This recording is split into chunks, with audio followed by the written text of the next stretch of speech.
ரஜினி மட்டுமே இன்னும் முழுமையாக அவரை காண்பிக்கல. ஆனால் அதுக்குள்ளேயுமே வந்து நமக்கு வந்து ஒரு படத்தின் மேலே ஒரு பெரிய அட்டென்ஷனை வந்து கிரியேட் பண்ணியிருக்காரு.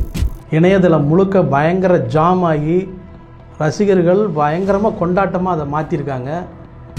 கள்ளக்கடத்தல் பண்ணுறது, தங்க கடத்தல் பண்ணுறது, பணத்தை கடத்துறது, ஆட்கள் கடத்துறது, இப்படியான ஒரு கடத்தல் பற்றின ஒரு படமாகவே அவருடைய படங்கள் இருக்கு.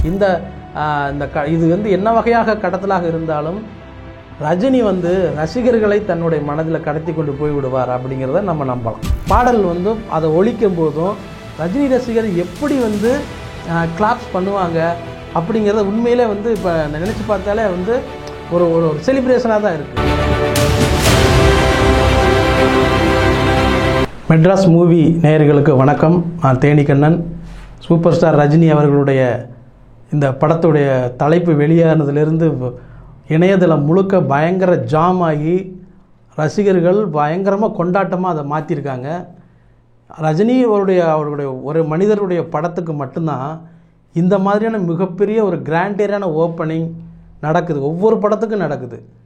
அதுவும் இந்த கூலி அப்படிங்கிற அந்த தலைப்பு வந்து இது வந்து கூலின்னா ஒரு பணியாளன், ஒரு வேலைக்காரன்னு சொல்லலாம். ஆனால் இந்த கூலிங்கிற தலைப்புக்கே மிகப்பெரிய ஒரு கிரீடத்தை வந்து, அதாவது பணியாளராக இருக்கவங்களுக்கே கிரீடம் வச்ச மாதிரி மொத்த ரசிகர்களும் இப்போ அந்த கூலியை நான் தான் கூலி அப்படிங்கிற மாதிரி இணையதளம் முழுக்க கொண்டாட ஆரம்பிச்சிட்டாங்க. இந்த டீசர் முழுக்கவே வந்து ஒரு ஒரு டோன் வந்து ஃபாலோ பண்ணியிருக்காரு லோகேஷ் கனகராஜ். அதுதான் வந்து நமக்கு இங்கே பல்வேறு சந்தேகங்களையும் பல்வேறு சிந்தனைகளையும் நமக்குள்ளே ஏற்படுத்துது. ரஜினி படம் அப்படின்னாலே பொதுவாக முழுக்க அவர் மட்டும்தான் ஃபோக்கஸிங்காக இருக்கும்.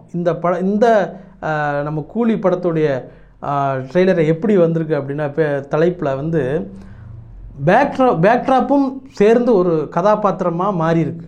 அதாவது ஒரு வாட்சஸ், அந்த நிறைய ரோலக்ஸ் வாட்சஸ் உடைய அந்த தங்க மாதிரி மின்னுகிற அந்த இதுவும், ஃபைட்டர்ஸோட அட்டகாசம் மோதுகிற அந்த இதுவும், அந்த சட்டரை இழுத்து விட்ட ரஜினி பார்க்குற அந்த காட்சியும், ரஜினி மட்டுமே இன்னும் முழுமையாக அவரை காண்பிக்கல. ஆனால் அதுக்குள்ளேயுமே வந்து நமக்கு வந்து ஒரு படத்தின் மேலே ஒரு பெரிய அட்டென்ஷனை வந்து கிரியேட் பண்ணியிருக்காரு. அதில் வந்து லோகேஷ் வந்து முதல்ல ரஜினி ரசிகர்களை வந்து ஜெயிச்சிட்டார்னு அப்படி இந்த படத்தில் ஜெயிச்சிட்டார்னே சொல்லலாம். அதாவது ட்ரெய்லர்லேயே வந்து அவங்கள முழுக்க திருப்திப்படுத்தியிருக்காரு அப்படிங்கிறத நமக்கு வந்து இந்த படத்து மூலமாக தெரிஞ்சுக்க முடியுது. இன்னும் சொன்னால் அவர் இன்னும் கிளாப்ஸ் வர்ற மாதிரியான ஒரு வேலை என்னென்னா, ரஜினியோட கேரக்டர் எப்போவுமே வந்து என்னடா பொல்லாத வாழ்க்கை, இதுக்கு போய் அலட்டிக்கலாமா அப்படிங்கிற விஷயம் இருக்குல்ல, அதோடைய முழு உண்மையான கதாபாத்திரம் தான் ரஜினி அவர்கள். அவருடைய கேரக்டர் எப்போவுமே அப்படி இருக்கும். ஒரு முறை கவியரசு கண்ணதாசன் அவர்கள்ட்ட வந்து நீங்கள் இப்படி ஒரு ரஜினியை பற்றி எதையும் அலட்டிக்காத ஒரு பாடல் வந்து ரஜினியை பற்றி நீங்கள் எழுதணும் அப்படின்னு சொல்லும் பொழுது, அவர் வந்து பொல்லாதவன் படத்துக்காக எழுதப்பட்ட அந்த பாடல் வந்து, நான் பொல்லாதவன், பொய் சொல்லாதவன், என் நெஞ்சத்தில் வஞ்சங்கள் இல்லாதவன், வீண் வம்புக்கும் துன்புக்கும் செல்லாதவன், கைகட்டி வாய்ப்புத்தி யார் முன்பும் நான் இன்று ஆதாயம் தேடாதவன், அந்த ஆகாயம் போல் வாழ்பவன் அப்படின்னு சரளமாக கொட்டியிருக்காரு. அது வந்து அவரை பற்றின விஷயமாக கூட இருக்கலாம். ஆனால் அப்பட்டமாக 100க்கு 100 வந்து ரஜினிக்கு வந்து அது அப்படியே பொருந்துச்சு. இப்போ வந்து நினைத்தாலே இனிக்கும் படத்தில் வந்து சம்போ சிவசம்போ அப்படிங்கிற அந்த பாடல் இருக்குல்ல, முதலாக எம்எஸ் விஸ்வநாதன் வந்து ரஜினிக்காகவே பாடின குரல் வந்து அந்த பாடல். அதில் வந்து என்னென்னா, அவருடைய கேரக்டர் நினைத்தாலே இனிக்கும் உடைய படத்தில் வந்து ரஜினியோட கேரக்டர் என்னென்னா, எதுக்கும் கவலைப்படாமல் வாழ்கிறவர், ஆனால் பெண்களை கண்டால் வலிந்துக்கிட்டு போகிற ஒரு கதாபாத்திரம் தான் இருக்கார். ஆனால் அவருக்கு பெண்கள் வரமாட்டாங்க. கமலஹாசனுக்காக தான், கமல் அவர்களுக்கு தான் பெண்கள் வந்து எளிதாக வந்து அவரை காதலிப்பாங்க அப்படிங்கிற மாதிரியான ஒரு கேரக்டர். அப்போது வந்து இந்த மாதிரியான ஒரு சிச்சுவேஷனில் வந்து ரஜினியை பற்றி எழுதணும் அப்படின்னோடனே, வாழ்க்கையில் வந்து அவர் எதுவாக இருந்தாலும் சிவசிவன்னு சொல்லுவோம்.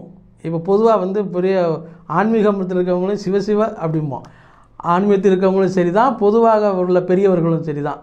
அதை சொல்லுகிற அதே தொனியில் சிவசம்போ அப்படின்பா அந்த படத்தில், நினைத்தா இனிக்கும் படத்தில் அதை அப்படி சொல்கிற ஒரு கேரக்டராக வந்து ரஜினி வந்து கேபி அவர்கள் வந்து அவனுக்கு வந்து நீ வந்து எதையுமே அலட்ட பண்ணாத வேண்டாம், ஆனால் வலியிற வேண்டாம் அப்படின்னு கேபி அவர்கள் சொல்லியிருப்பார். அப்படியான கேரக்டர் வந்து கண்ணதாசனுக்கு லட்டு மாதிரியான கேரக்டர். ஏன்னா அவர் வந்து அதே மாதிரி அவருக்குள்ளேயும் ஒரு ரஜினிகாந்த் இருக்கார், ரஜினிக்குள்ளேயும் ஒரு கண்ணதாசன் இருந்தார் அப்படிங்கிறது தான் நாம் வந்து எடுத்துக்கணும். ஏன்னா ரஜினி வந்து எதை பற்றின்னு கவலைப்பட மாட்டார். நான் வந்து குடிக்கிறேங்கிறத வெளிப்படையாக சொல்கிறதும் சரி, கண்ணதாசன் வந்து நான் வந்து குடிக்கிறத வந்து வெளிப்படையாக சொல்கிறதும் சரி, அதை பற்றி யாருக்கும் அவங்க வந்து 2 கேரக்டர் வந்து யாருக்கும் பயந்த ஆட்களோ யாருக்கும் தயங்கின ஆட்கள் கிடையாது. தனக்கு உள்ளொன்று வைத்து புறமொன்று பேசுகிற அந்த குணத்தவே 2 பேர்கிட்டையும் கிடையாது. அப்படி வந்து இவருக்கு ரஜினிக்கு எழுதும்போது தான் வந்து இந்த சிவசம்போ அப்படிங்கிற அந்த தொடங்குகிற அந்த பாடல் வந்து அப்பாக்கள் தாத்தாக்கள் வந்தார்கள் போனார்கள் தப்பென்ன செய்தென்ன அப்படிங்கிற அந்த இது தொடங்குறதுல வந்து அந்த தொடங்கி அவர் பாடுகிற அந்த தொனி இருக்குல்ல, இது எல்லாம் ஒரு அலட்சிய போக்கை வந்து ரஜினிக்கு அவர் உருவகப்படுத்துகிற அந்த வரிகளாகவே அமைந்தது. அதைத்தான் வந்து இங்கே வந்து முழுக்க முழுக்க லோகேஷ் கனகராஜ் வந்து இவருடைய படத்துக்காக பயன்படுத்தியிருக்காரு. அது ரொம்ப பெரிய டெக்னிக்கலான ஒரு விஷயந்தான் அது வந்து. ஏன்னா இதுவரைக்குமான ஒரு ரஜினி ரசிகர்களை வந்து கொண்டாட வைக்கக்கூடிய மறுபடியும் ஒரு நாஸ்ட்ராலஜியாக ஒரு மிகப்பெரிய வெற்றி படத்தை திரும்பி பார்க்க வைக்கக்கூடிய ஒரு செலிப்ரேஷனை வந்து லோகேஷ் வந்து ஏற்படுத்தி கொடுத்துருக்காரு. உண்மையிலே வந்து ரஜினி ரசிகர்கள் வந்து ரொம்ப சந்தோஷமாக இருப்பாங்க. அது வந்து நான் வந்து புரிஞ்சுக்க முடியுது. ஏன்னா அந்த ரஜினி அந்த பாடல் வந்து அதை ஒழிக்கும் போதும் ரஜினி ரசிகர் எப்படி வந்து கிளாப்ஸ் பண்ணுவாங்க அப்படிங்கிறத உண்மையிலே வந்து இப்போ நினச்சி பார்த்தாலே வந்து ஒரு ஒரு செலிப்ரேஷனாக தான் இருக்குது. பொதுவாக லோகேஷ் கனகராஜுடைய படங்கள் அப்படின்னாலே இந்த கள்ளக்கடத்தல், நான் வந்து பழைய சினிமாவை பற்றி சொல்கிறோம்னா இந்த ஹவுபாய் படங்கள் சொல்கிறோம்னா கள்ளக்கடத்தல் பண்ணுறது, தங்க கடத்தல் பண்ணுறது, பணத்தை கடத்துறது, ஆட்கள் கடத்துறது, இப்படியான ஒரு கடத்தல் பற்றின ஒரு படமாகவே அவருடைய படங்கள் இருக்கும். கடந்த படங்களில் கூட அதை கைதியில் ஒரு கடத்தல் ஒன்று வச்சுருப்பார். விக்ரமில் வந்து அதாவது மது போதை வஸ்துகளை கடத்துவதை வந்து அதை படித்து இதில் வந்து ஒருவேளை தங்க கடத்தல் இருக்கிறாமோ அப்படிங்கிறதெல்லாம் நமக்கு வந்து நினைவுக்கு வருது. அப்படியே வந்தாலும் இவர் இந்த இடத்துல வந்து வெறும் கடத்தலை மட்டும் ரஜினி மற்ற நடிகர்கள் இருக்கும்போது நீங்கள் கடத்தல் வந்து செய்யலாம், கடத்தலை பற்றி டீட்டெயில்டாக நீங்கள் சொல்லலாம். ஆனால் வேறு கதாநாயகர்களை அதாவது வேறு துணை கதாபாத்திரங்களையும் அந்த கதைக்குள்ளே நீங்கள் வந்து கொண்டு வரலாம். ஆனால் ரஜினி படத்தை பொறுத்தளவுக்கு நீங்கள் வந்து கடத்தலை மட்டுமே இங்கே காண்பிக்க முடியாது. ரஜினி இருந்தாலே போதும், அந்த இடத்துல வந்து அதை வந்து முழுக்க ஃபுல்ஃபில் ஆகிடும். அந்த ஒவ்வொரு ஃப்ரேமும் வந்து அவர் வந்து ஆக்கிரமித்து கொள்வார் அப்படிங்கிறது தான் நம்ம பார்க்க வேண்டியிருக்கு. இது வந்து என்ன வகையாக கடத்தலாக இருந்தாலும் ரஜினி வந்து ரசிகர்களை தன்னுடைய மனதில் கடத்தி கொண்டு போய் விடுவார் அப்படிங்கிறத நம்ம நம்பலாம். ஒவ்வொரு தீபாவளிக்கும் ஒரு ரஜினி படங்கள் ரிலீஸ் ஆகும்போது எவ்வளோ கொண்டாட்டமாக இருக்கும், அது இந்த ட்ரெய்லர்லேயே முடிஞ்சு போச்சு.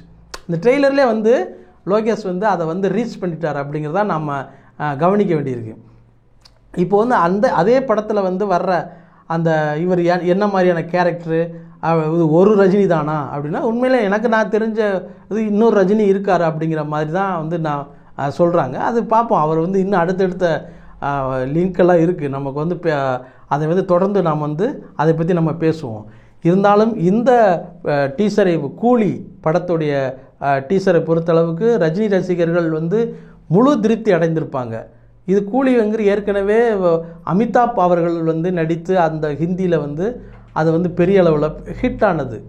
அந்த ஹிட்டான படத்தை வந்து அமிதாப்புக்கும் ரஜினிக்குமான ஒரு நெருங்கிய நட்பு வந்து திரையுலகில் எப்போவுமே கவனிக்கப்படக்கூடிய ஒரு நட்பாகவே இருந்தது. அவருடைய படத்தை தலைப்பை வந்து ரஜினி வச்சிருக்காரு அப்படிங்கிறதுக்கு ஒரு பெரிய ஒரு மாஸ் கிரியேஷனை தான் ஏற்படுத்தியிருக்கு. ஆனால் அந்த படத்தில் வந்து அமிதாப்புக்கு வந்து ஒரு சின்ன விபத்து கூட நடந்தது, அதிலேருந்து அவர் தப்பிச்சிட்டாரு. ஆனால் இந்த படம் வந்து இந்த தலைப்பு வைத்ததுக்கு பிறகு ஒரு பெரிய வெற்றிகரமாக நிறைவாக யாருக்கும் எந்தவித குறையும் இல்லாமல் இது நடந்து முடியும் அப்படிங்கிறத நமக்கு வந்து உறுதியாக சொல்லலாம்.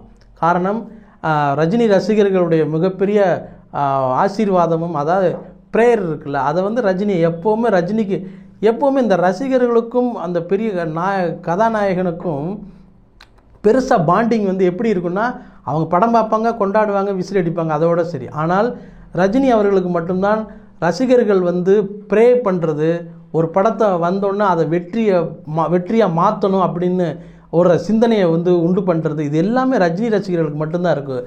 அதே மாதிரி இந்த படத்தையும் அவர்கள் வெற்றி படமாக மாற்றுவார்கள். நம்ம தொடர்ந்து இது சம்மந்தமாக நம்ம மெட்ராஸ் மூவி சேனலில் வந்து பேசலாம் அப்படின்னு சொல்கிறேன். நன்றி, வணக்கம்.